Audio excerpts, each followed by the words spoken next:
Now I'm gonna show you one of the most important things that you should set up on your new phone. Let's just go right into your settings. Under your settings, I want you to scroll down so you guys see Control Center. Just go into Control Center. From here, I want you to add this, low power mode. We're just gonna click on the add button and that's gonna be added here. Anything that we don't want here, we can take it out. I'm gonna show you what that is. So let me just minimize this for now. Keep in mind, I did say minimize, we didn't fully close it. On the top right-hand corner, we're gonna slide down. Right now, we see this. I just added this, so I can turn on my low power mode on, and there we go.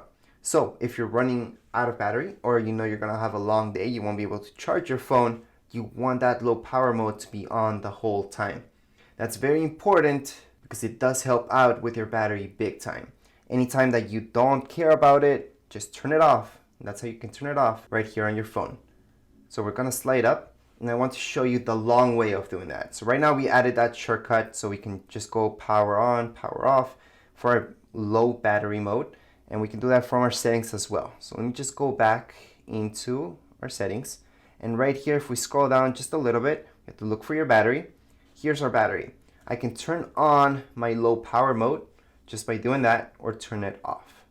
However, that's the long way and that's why I showed you guys how to put that into your settings so you don't have that problem. Now once again, to turn on the flashlight of any phone for that matter, all we have to do is just tap up here, scroll down, and we're gonna see our flashlight where we can turn it on. So I just turned it on, so my flash is always working. I'm gonna turn it off and on, off and on.